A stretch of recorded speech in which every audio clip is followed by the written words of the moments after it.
The starship horizon moved slowly through the dark space between stars. It was a big ship, carrying both humans and aliens on a long journey to a new world.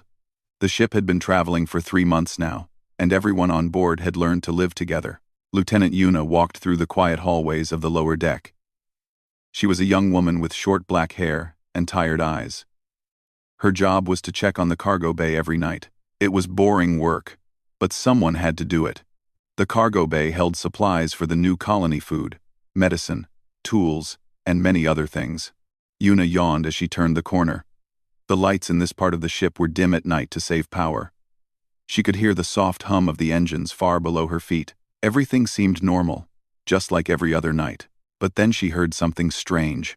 It was a soft sound, like cloth moving against cloth. Yuna stopped walking and listened carefully. The sound came from behind a stack of large metal boxes.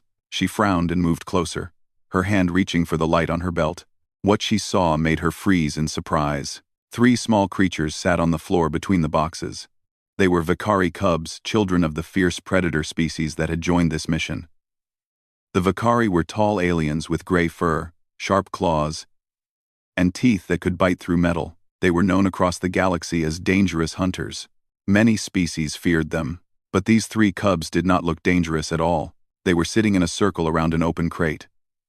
The crate was supposed to hold fleece blankets for the colonists. Yuna knew this because she had checked that crate herself last week. Now, the blankets were spread all over the floor, and the cubs were touching them with wide eyes. The biggest cub was gray with black stripes on his arms. He held a blue blanket against his face, rubbing his cheek on the soft fabric. His eyes were half closed, and a strange rumbling sound came from his chest. The second cub was smaller, with lighter gray fur. She had wrapped a pink blanket around her shoulders like a cape. She kept touching it with her clawed fingers, very gently, as if she was afraid it might break.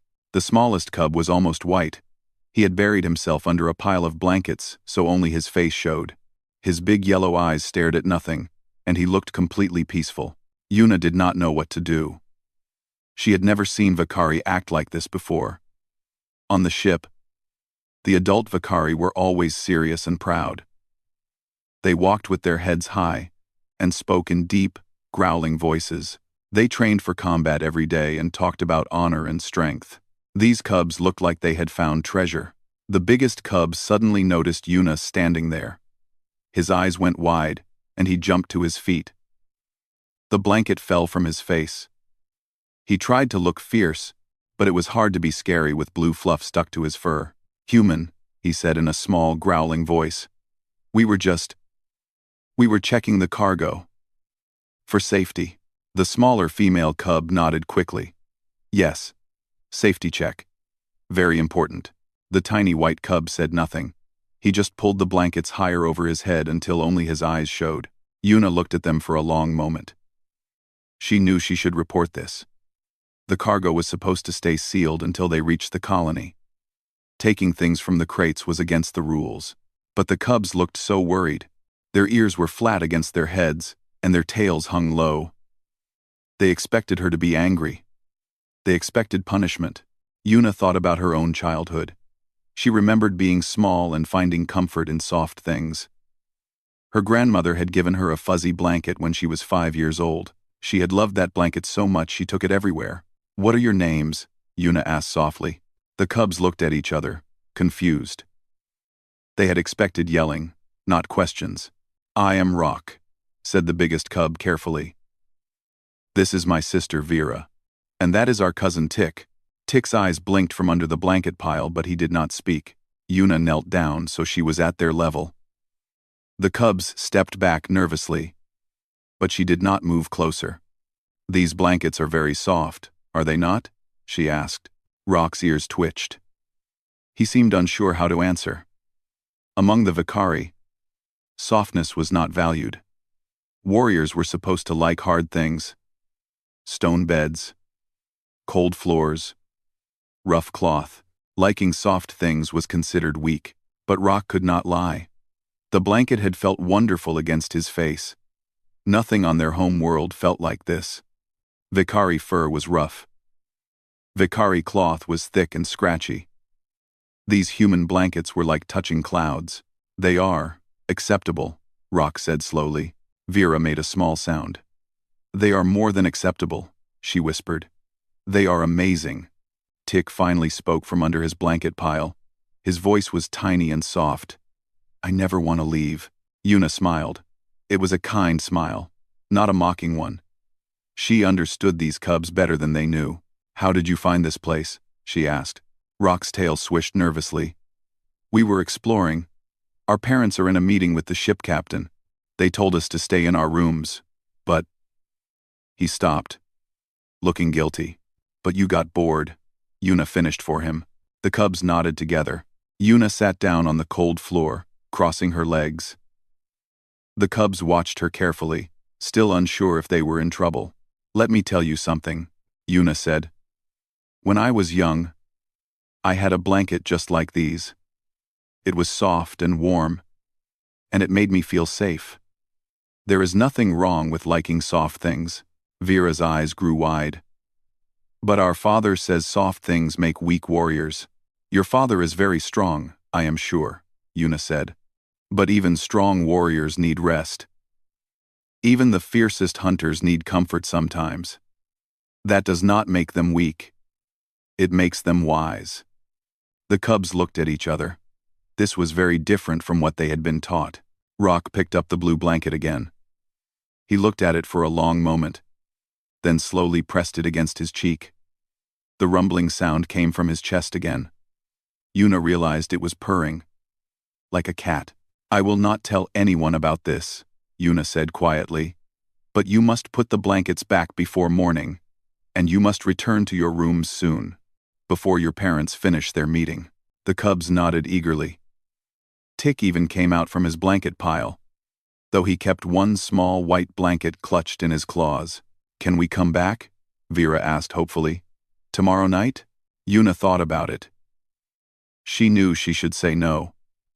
But looking at these three young aliens, she could not refuse them. I check the cargo bay every night at this time, she said carefully. If someone happened to be here, I might not notice them. If they were very quiet. The cubs understood. Their ears perked up, and their tails began to wag like happy dogs. Thank you, human Yuna, Rock said seriously. He tried to bow like he had seen humans do, but he was not very good at it. Yuna stood up and brushed off her uniform. Now hurry back to your rooms, and remember this is our secret. The cubs quickly folded the blankets and put them back in the crate. They worked fast, but they were gentle with the fabric, treating it like something precious. Before they left, Tick walked up to Yuna. He was so small he barely reached her waist. He looked up at her with his big yellow eyes. You are nice, he said simply. Then he ran after his brother and sister, disappearing into the dark hallway. Yuna stood alone in the cargo bay, smiling to herself. She had just broken several rules. She should feel guilty, but she did not. She looked at the crate of blankets and made a decision. Tomorrow, she would bring a few extra blankets from her own quarters. The colonists had plenty. They would not miss a few. These cubs had discovered something wonderful tonight. They had found softness in a universe that expected them to be hard. Yuna would not take that away from them. She finished her check of the cargo bay and walked back to her room. As she walked, she thought about the Vicari and their strange ways. They were fierce and proud, but their children were just like any other children. They wanted comfort. They wanted warmth. They wanted soft things to hold. Maybe, Yuna thought, humans and Vicari were not so different after all. In a small room on the upper deck, 3 cubs lay in their hard beds, thinking about soft blankets. They could not sleep. They could only think about tomorrow night, when they would sneak back to the cargo bay. The horizon continued its journey through the stars, carrying humans and aliens toward their new home. And in the cargo bay, a crate of fleece blankets waited in the darkness, holding a secret that would soon change everything. 3 weeks passed on the starship horizon. Every night, when the lights grew dim and the adults went to sleep, 3 small shapes moved through the quiet hallways. Rock, Vera, and Tick had become very good at sneaking. The cargo bay was no longer enough for them. The crate of blankets was nice, but it was cold on the metal floor. The cubs wanted more. They wanted a real den, a place of their own, warm and soft and safe. Tick was the one who found the perfect spot. It was a small storage room on Deck 7. The room had been used for old equipment, but now it was empty. The door still worked, and there was a vent that brought warm air from the engines below. Best of all, nobody ever came here. "This is it," Tick said, his yellow eyes shining in the dim light. "This can be our place." Tick said, "This can be our place." Rock and Vera looked around the empty room. It was dirty and dark, with dust on the floor and old stains on the walls. But they could see what Tick saw. They could imagine what this room could become. "We will need many blankets," Vera said thoughtfully. "And pillows. And maybe some of those soft floor covers the humans use." "Rugs," Rock said. He had learned the human word from listening to the crew. "They call them rugs." The cubs began their mission that very night. They started with the blankets from the cargo bay. Yuna had told them they could take a few. So they did. But a few was not enough. They needed more.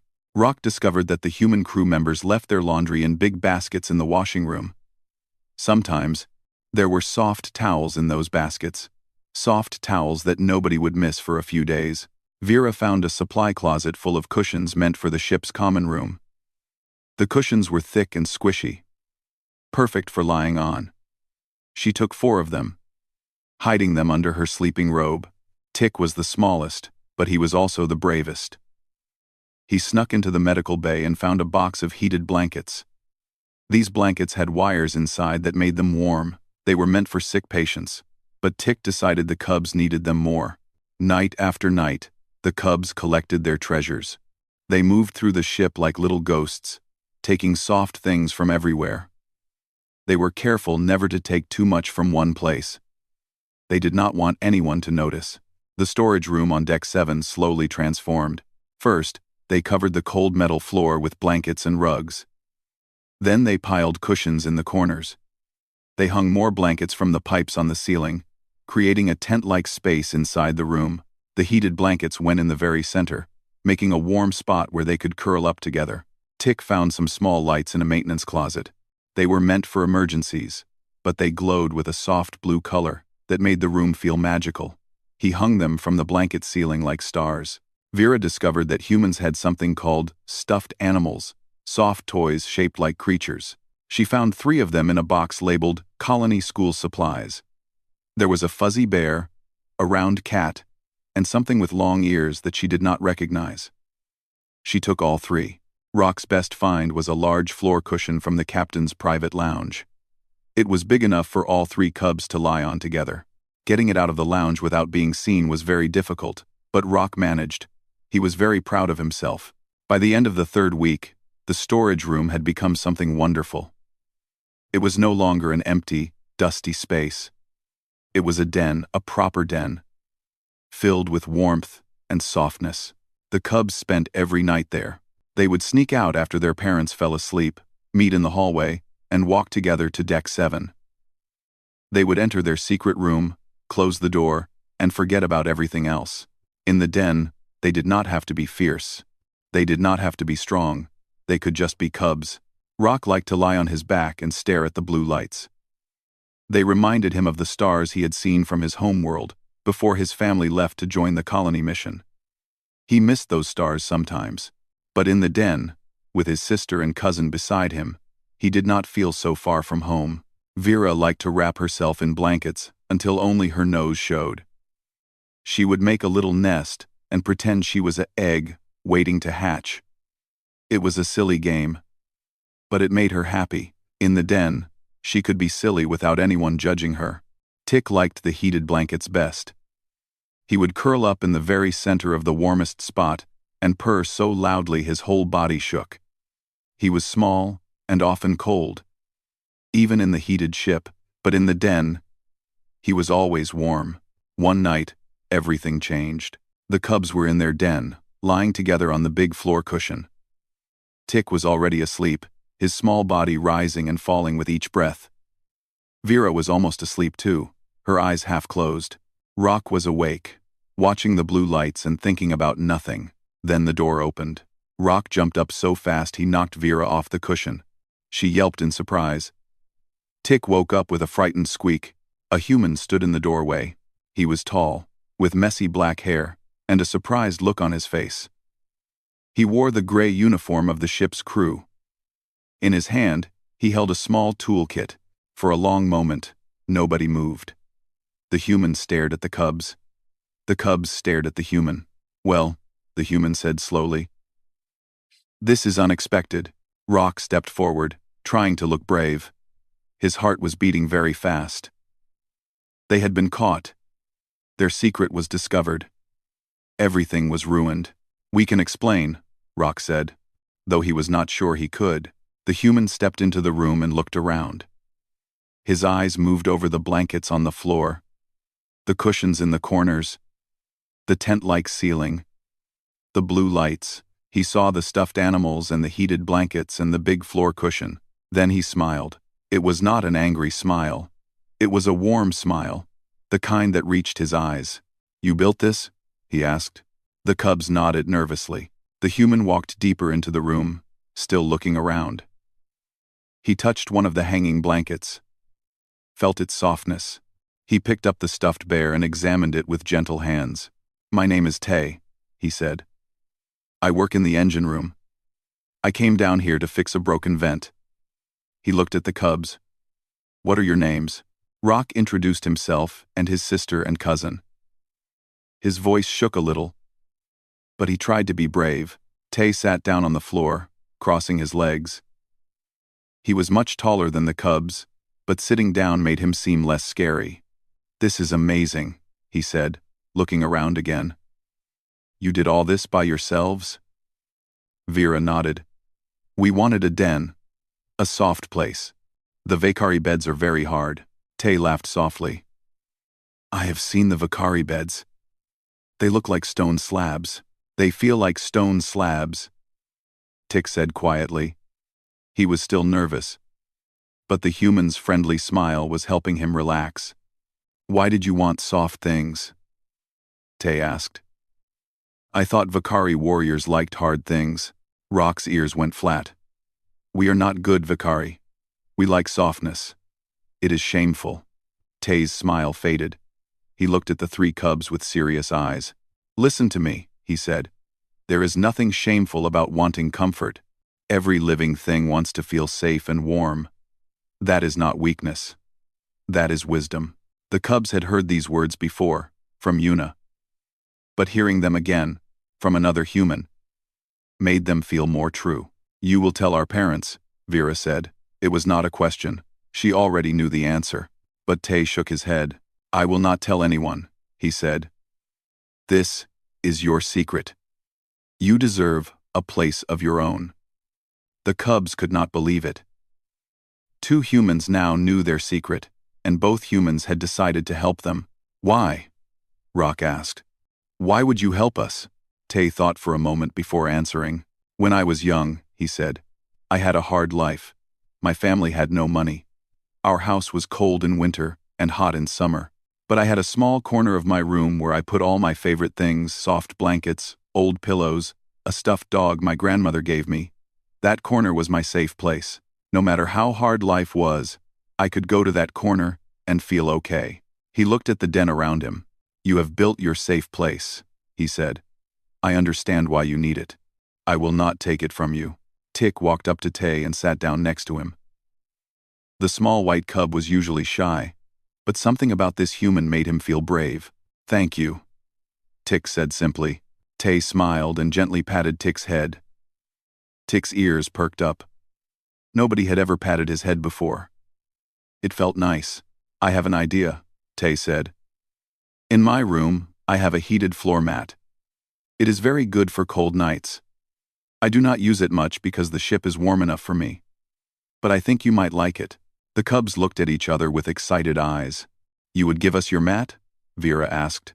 "I would let you borrow it," Tay said with a wink. "For a long, long time." The next night, Tay came to the den with his heated mat. It was large and soft, and it glowed with gentle warmth when turned on. The cubs put it in the center of their den, under all the other blankets. That night, the den was warmer than ever before. Tay visited them again a few nights later. He brought a small music player that could play soft, quiet sounds. Rain falling, wind in trees, waves on a beach. He showed the cubs how to use it. Sometimes, when I cannot sleep, I listen to these sounds, he said. They help me relax. The cubs loved the sounds. Tick especially loved the rain. He would fall asleep every night listening to the gentle pitter-patter. Word of the den never spread. Tay kept his promise. He told no one, not even his friends in the engine room. But the cubs knew their secret could not last forever. Their parents were starting to notice things. Rock was tired during training because he stayed up late in the den. Vera had blue fluff from the blankets stuck in her fur. Tick had started purring for no reason. Even during serious family meals, something would happen soon. The cubs could feel it coming, but for now, they had their den. They had their soft blankets and warm mats and blue lights. They had a place where they could be themselves. And that was enough. In the darkness of Deck 7, 3 cubs lay together in their secret room, listening to the sound of rain that was not rain. Wrapped in softness they were not supposed to want, feeling happy in ways they could not explain. The starship Horizon continued its journey, carrying its passengers toward a new world. And somewhere deep in the ship, hidden from everyone, a small den of comfort waited for 3 young hunters who were learning that strength and softness could exist together. Commander Gruel was worried about the cubs. He stood in the training room, watching Rock practice fighting moves against a holographic enemy. The young male was slow today. His attacks were weak, his blocks were late, and he kept yawning.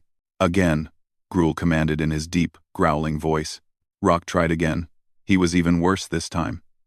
He missed the holographic enemy completely, and nearly fell over. Gruel turned off the training program with a grunt. Enough! You are useless today. Rock hung his head. His ears were flat with shame. I am sorry, Father. Gruel walked closer to his son. He was tall, even for a Vicari, almost 8 feet of gray fur, hard muscle, and sharp claws.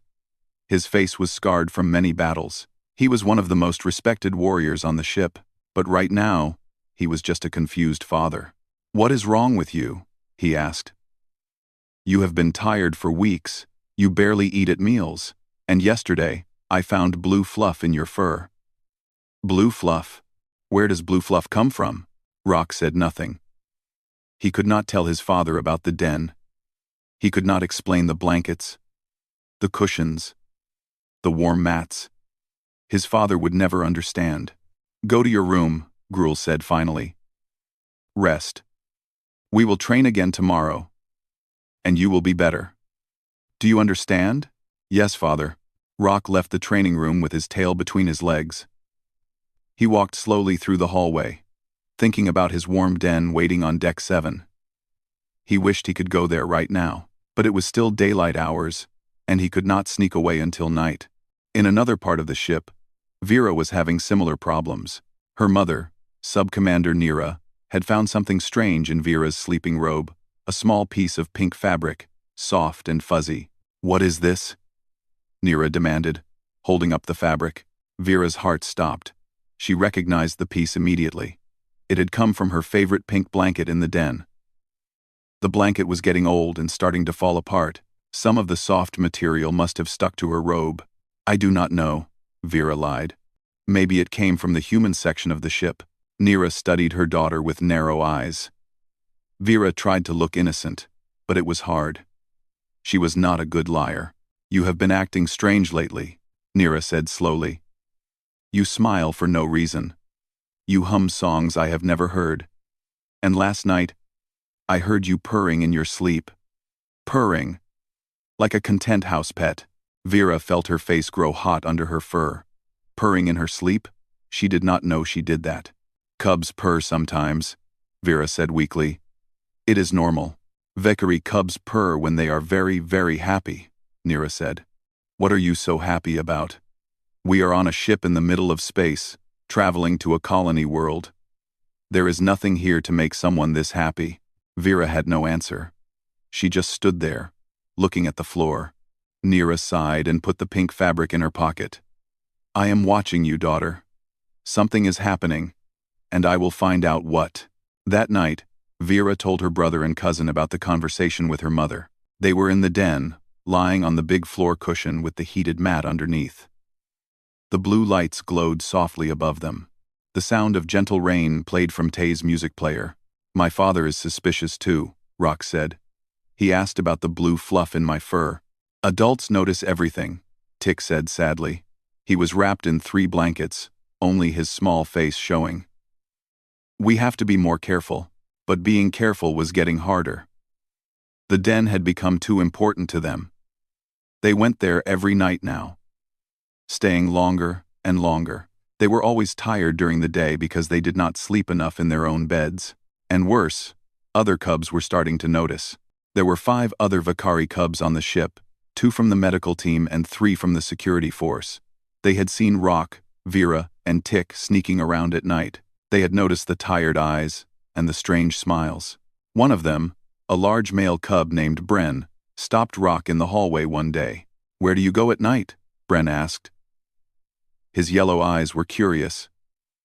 Not mean, Rock tensed. I do not know what you mean. I saw you 3 nights ago, Bren said. You were walking toward Deck 7. What is on Deck 7? Nothing, just storage rooms. Bren leaned closer. You are lying. I can smell it. Vakari could smell emotions. Fear, anger, happiness. Lies they all had different scents. Rock had forgotten about this. Now Bren knew for certain that something was happening. Please do not tell anyone, Rock said quietly. It is private. Bren studied him for a long moment. Then he smiled a small smile, but real.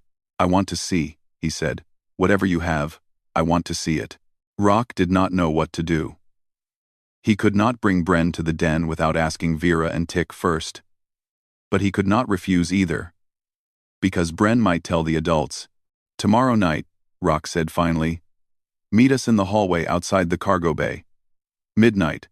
And tell no one. Bren nodded and walked away, looking satisfied.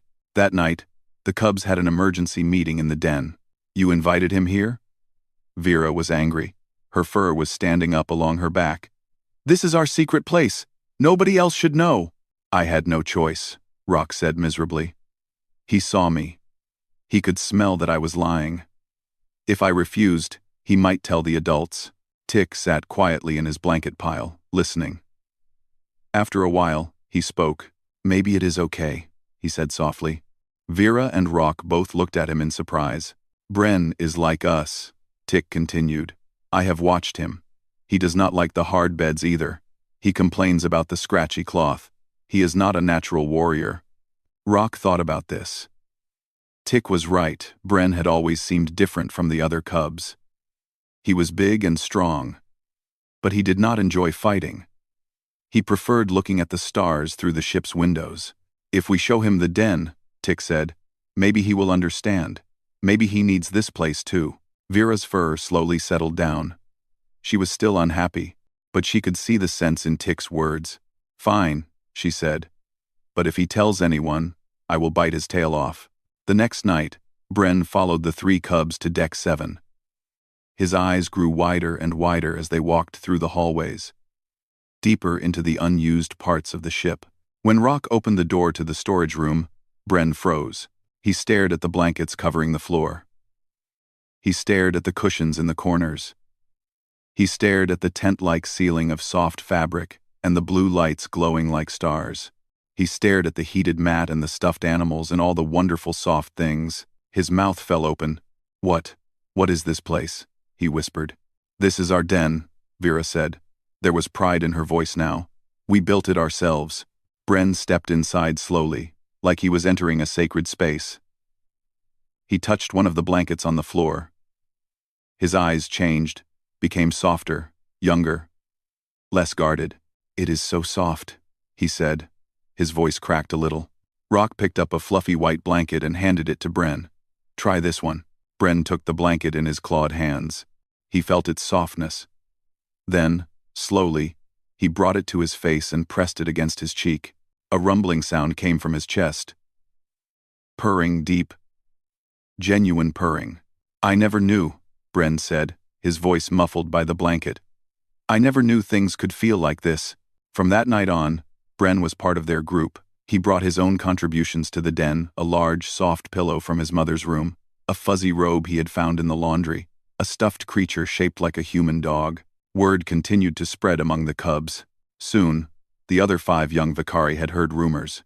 They came to Rock, Vera, and Tick with questions and curious eyes. One by one, they were brought to the den. Each one had the same reaction as Bren. They touched the soft things with trembling hands. They wrapped themselves in blankets and purred like they had never purred before. They found peace in the warmth and comfort. By the end of the month, all 8 Vicari cubs on the ship knew about the den. They came every night, crowding into the small room, making nests of blankets and pillows. The den was getting too small for all of them, but nobody cared. They made it work. The adult Vicari grew more and more confused. All the cubs were tired during the day. All the cubs had strange smiles and contented eyes. All the cubs had soft fluff stuck in their fur. Commander Gruel called a meeting with the other Vicari parents. "Something is happening," he growled. "Our cubs are keeping secrets. They are sneaking around at night. They are changing." Quote, "My daughter purrs in her sleep," Nira said. "She has never done that before. My son refuses to sleep on his proper bed," another warrior added. "He says it is too hard. Too hard. I raised him on stone floors, and now he complains about a military bed." The adults looked at each other with worried faces. This was not normal Vicari behavior. Cubs were supposed to be fierce and strong. They were supposed to reject softness and embrace hardness. What was happening to their children? "We must find out what they are doing," Gruel declared. "Tomorrow night, we follow them." The other adults agreed. In the den on Deck 7, the cubs laughed and played, wrapped in blankets and surrounded by softness. They did not know that their secret was about to be discovered. They did not know that everything was about to change. But even if they had known, they would not have stopped. The den was too important now. It was their safe place, their comfort, their home within a home.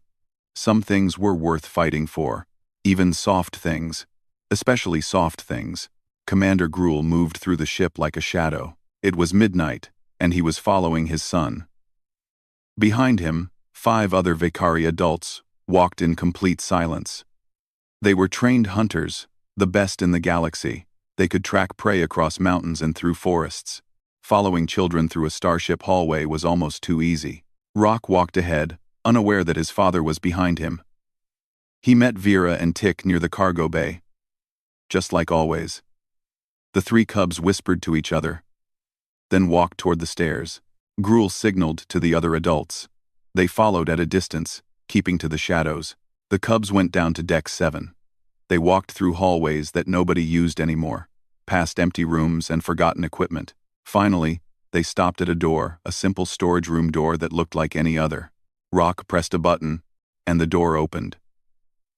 Soft blue light spilled out into the dark hallway. The cubs quickly went inside and closed the door behind them. Gruel walked up to the door, his heart beating with curiosity and concern. He had expected many things. Perhaps the cubs had found something valuable, or were doing something dangerous. He was prepared for trouble. He was not prepared for what he actually saw. Gruel opened the door and stepped inside. The first thing he noticed was the warmth. It was not normal ship warmth, it was cozy warmth, the kind that made you want to sleep. The second thing he noticed was the softness. There were blankets everywhere on the floor, on the walls, hanging from the ceiling. There were pillows and cushions in every color. There was a large mat in the center that glowed with gentle heat. The third thing he noticed was the cubs. All 8 Vicari cubs were inside. They were lying together in a massive pile of soft things. Some were wrapped in blankets, like little cocoons. Some were hugging stuffed animals. Some were just lying there with their eyes closed, peaceful smiles on their faces, and they were all purring. The sound filled the room, a deep, rolling rumble that came from 8 small chests. It was the sound of complete contentment. It was the sound of happiness. Gruel had never heard so much purring in his life. Behind him, the other Vakari adults pushed through the door. They saw what he saw. They froze, just like he had frozen. Nira's mouth fell open. Her eyes moved over the blankets, the lights, the soft mountains of fabric.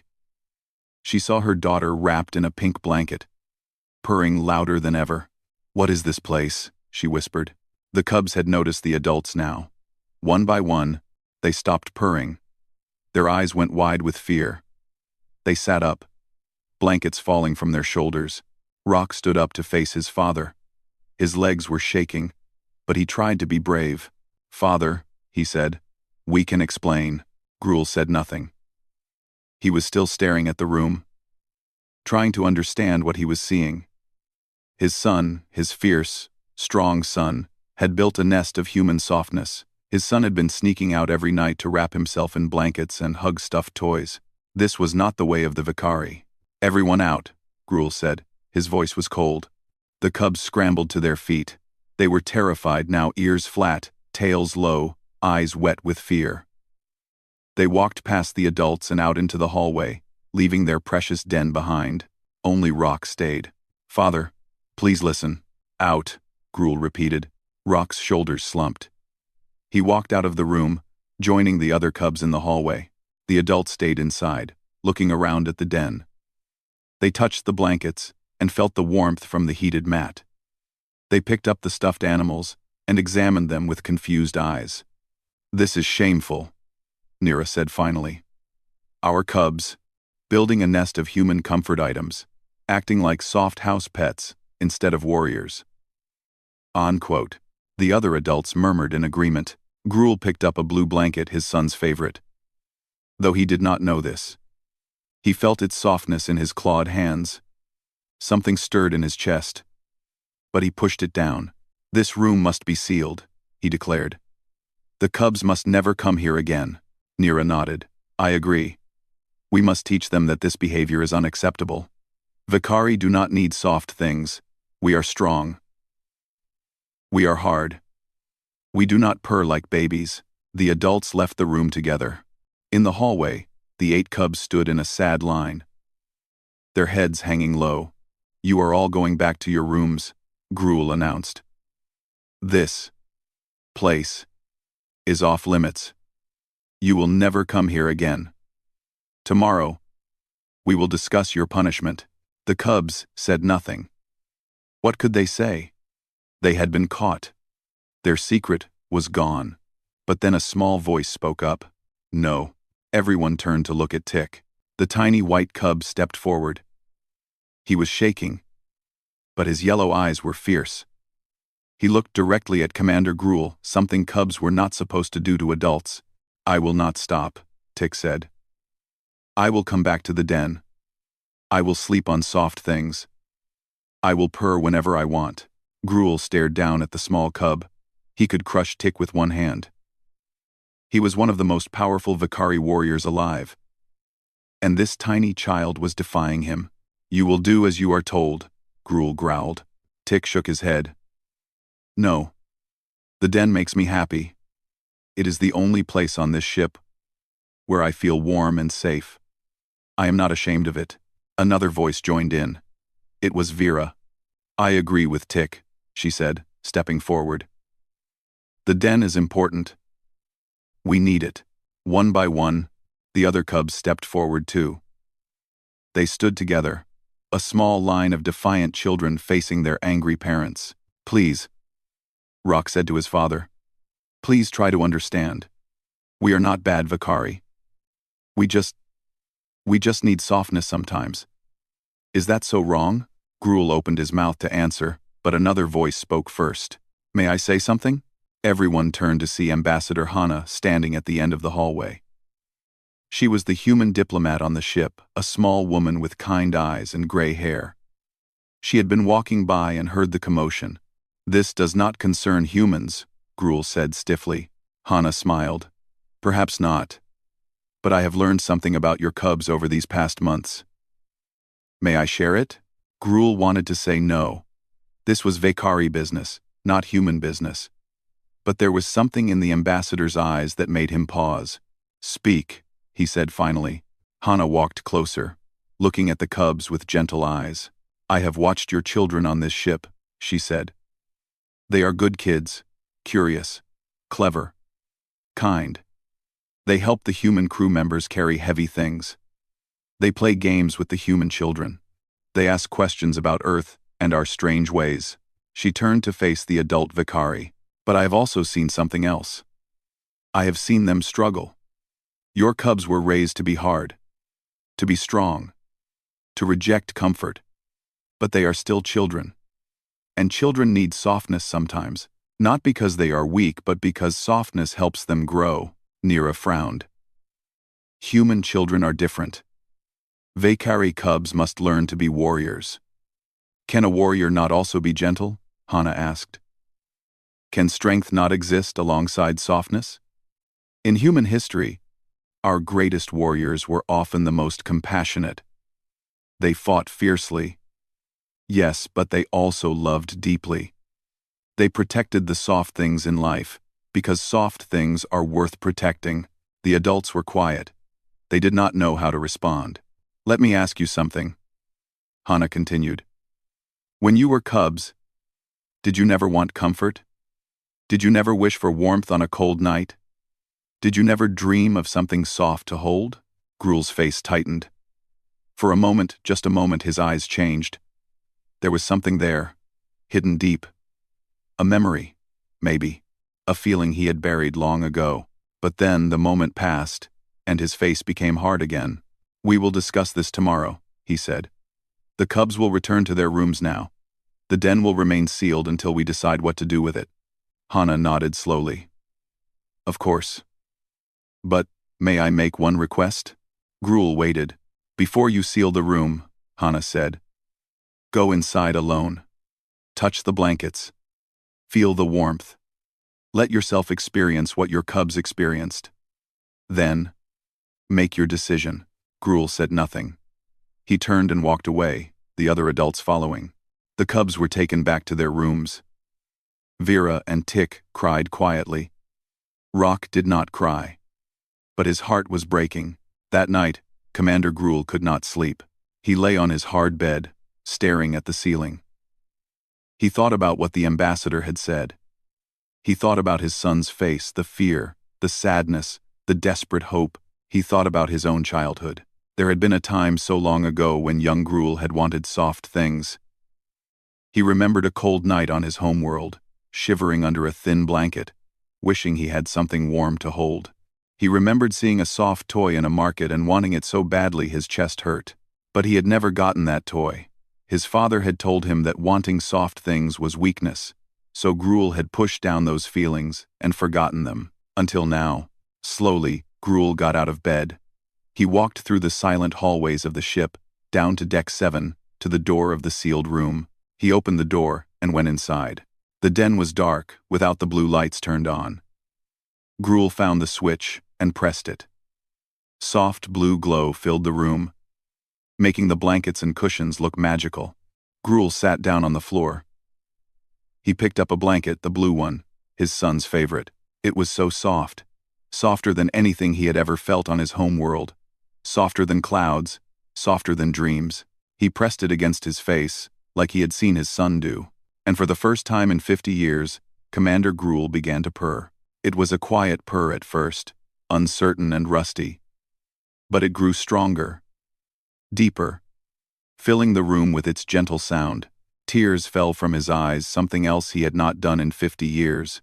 He sat there for a long time, holding the blue blanket, purring and crying in the darkness. All the feelings he had buried came flooding back.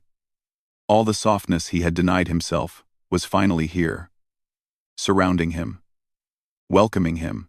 He understood now. He understood everything. When morning came, Commander Gruel called another meeting. The cubs stood nervously, expecting the worst. But Gruel's face was different today. There was something softer in his eyes. I have made a decision, he said. The den will not be sealed. The cubs gasped. Some of them looked like they might cry with relief. But we must find a solution, Gruel continued. One that respects both our traditions and our children's needs.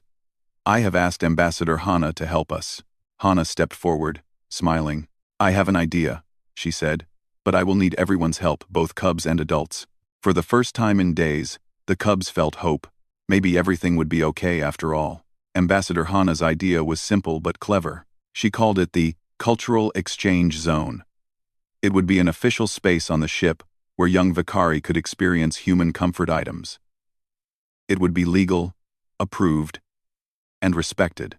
But there was one rule. Adults were not allowed inside. This must be a space for children, Hana explained to the Vakari commanders.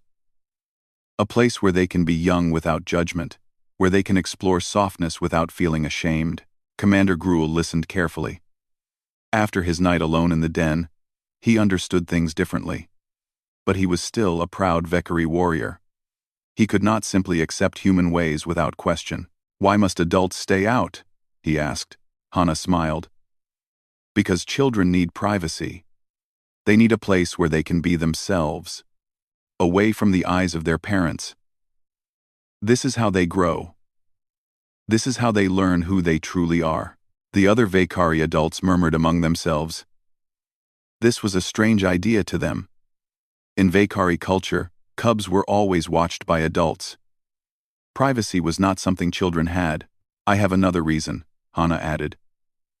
If adults are allowed inside, the cubs will feel like they must perform. They will not relax. They will not purr. They will pretend to be strong because their parents are watching. Gruel thought about this. He remembered how his son Rock had tried to look brave when caught in the den. How all the cubs had stopped purring the moment the adults appeared. There is wisdom in your words, Gruel admitted. Very well. We will try this cultural exchange zone. The news spread quickly through the ship. The storage room on Deck 7 was officially renamed the Cultural Exchange Zone Juveniles Only. A proper sign was made and hung on the door. The ship's captain, a human woman named Captain Sora, gave her full approval. The cubs could not believe it. Their secret den was now official. They could go there whenever they wanted, without hiding, without shame. But even better things were coming. Lieutenant Yuna, the young woman who had first discovered the cubs in the cargo bay, volunteered to help improve the den. She gathered more blankets from the ship's supplies, proper blankets this time, officially assigned to the cultural exchange zone. Engineer Tay brought more heated mats and better lights. He installed a proper temperature control system, so the room was always perfectly warm. Ambassador Hana contributed soft rugs from her own collection, beautiful patterns from different Earth cultures. Even some human children wanted to help. They donated stuffed animals and soft toys, happy to share with their Vakari friends. Within a week, the cultural exchange zone was transformed. The floor was covered in thick, colorful rugs. Mountains of cushions filled the corners. Blankets of every color hung from the ceiling and walls, creating a tent-like wonderland. Heated mats provided warmth throughout. Soft blue and purple lights gave the room a magical glow. It was beautiful. It was perfect. The cubs spent their first official night in the new den together.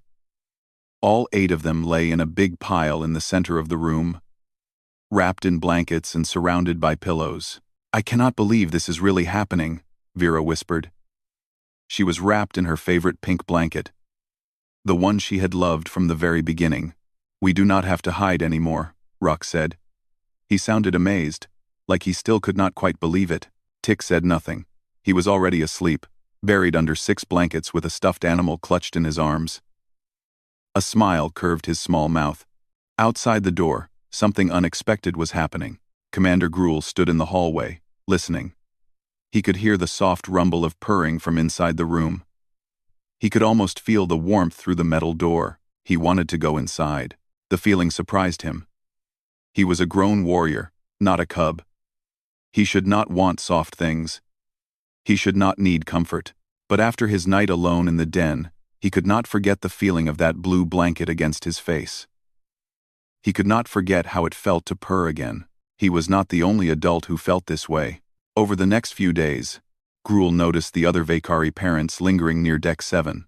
They found excuses to walk through that hallway. They paused by the door, listening to the sounds from inside. They wanted in. Nira was the first to admit it. "I have been thinking," she said to Gruel one evening. "The ambassador was right about children needing privacy. But perhaps adults need something too." Gruel raised an eyebrow. "What do you mean?" Nira looked uncomfortable. This was hard for her to say. "I touched one of the blankets when we first found the den. Just for a moment. And I liked it. More than I should have." Gruel was quiet for a long moment. Then he sighed. "I went back," he admitted, "after everyone was asleep. I spent the whole night in the den. I purr, Nira. I purr like a cub." Nira stared at him. Then, slowly, she began to laugh. "We are terrible Vakari," she said. "Perhaps," Gruel replied. "Or perhaps we are finally honest ones." They went together to see Ambassador Hana. "We have a request," Gruel said. He looked embarrassed, which was not a normal expression for a Vakari commander. "We would like, that is, the adult Vakari would like." Hana smiled knowingly. "You want your own den?" Gruel's face showed relief. "Yes. But we cannot take the cub's space. That must remain theirs." "Of course," Hana said. "Let me see what I can arrange." Within 2 weeks, a second cultural exchange zone was created. This one was on Deck 5. Larger than the first, designed specifically for adult Vakari. The adults pretended they did not care about it. They said things like, "I suppose I will try it," for cultural understanding, and this is purely for diplomatic reasons. They acted like they were doing humans a favor, but every night, the adult Vakari den was full. Warriors who had fought in terrible battles lay wrapped in soft blankets, purring like kittens. Commanders who had led armies curled up on heated mats with stuffed animals. Some of the fiercest hunters in the galaxy fell asleep hugging pillows. Nobody talked about it during the day. They went to their training and their duties, acting as hard and strong as ever. But at night, in the privacy of their den, they let themselves be soft. Word began to spread beyond the horizon. The Vakari military sent regular reports to their homeworld. Usually these reports contained boring information about ship status and mission progress. But now, they included something new. Requests for blankets. At first, the Vakari High Command was confused. Why did the ship need human blankets? What was this cultural exchange zone? Commander Gruel wrote a long report explaining everything. He was honest about what had happened, the cubs, the den, the discovery that softness was not weakness. The High Command did not know how to respond. They had a meeting, then another meeting, then a third meeting. Finally, they sent a message. "Please send samples of these human comfort items. For research purposes only." For research purposes only, Gruel smiled when he read the message. He knew what research purposes really meant. 3 months later, the first official shipment of human blankets arrived on the Vakari homeworld. It caused a sensation. Young Vakari and old Vakari, warriors and civilians, rich and poor, everyone wanted the soft human blankets. Stores sold out in hours. The Vakari government had to order more shipments just to keep up with demand. Humans were confused and delighted. They had expected to trade technology with the Vakari, maybe weapons or ship parts. Instead, their biggest export was fleece blankets and stuffed animals. "I do not understand," said one human trade official. "The Vakari are one of the most powerful species in the galaxy. They have conquered worlds. Why do they want our blankets?" Ambassador Hana just smiled. "Because everyone needs softness sometimes. Even fierce hunters, even proud warriors. Being strong does not mean you cannot also be gentle." On the horizon, life continued as before but also very differently. The cubs still went to their cultural exchange zone every night. They still built blanket forts and played with stuffed animals and purr until they fell asleep. But now they did it openly, without shame. During training, Rock was stronger than ever. His father had stopped pushing him so hard. They trained together now, as partners instead of commander and student. And sometimes, after training, they went to the adult den together and sat side by side, wrapped in blankets. "Thank you," Rock said one night. Gruel looked at his son. For what? For understanding. For letting us keep the den. For trying it yourself. Gruel was quiet for a moment. Then he reached over and pulled Rock close in a hug, something Vakari fathers rarely did. Thank you, Gruel said softly, for teaching your old father something new. They sat together in the warmth, father and son, warrior and cub, both wrapped in soft blankets, both purring contentedly. On other ships and other worlds, the story of the predator cubs spread. It became famous, the tale of how Vakari children discovered human comfort and changed their entire culture. It became a symbol of something important, that different species could learn from each other, that strength and softness could exist together, that even the fiercest hearts needed gentleness. The cultural exchange zones became standard on all joint human-Vakari missions. Every ship had at least one, usually two, one for cubs and one for adults. The off-limits to adults sign on the children's door became a beloved symbol of youth and innocence and the right to be soft. Humanity had given many gifts to the galaxy over the years. Technology, art, music, food. But perhaps no gift was greater than this simple truth, that it was okay to want comfort, that needing softness did not make you weak.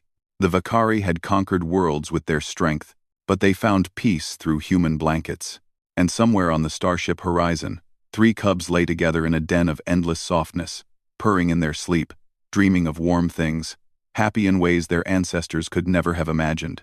The predator cubs had found soft blankets. They had built a den so comfortable it became off-limits, and in doing so, they had changed everything.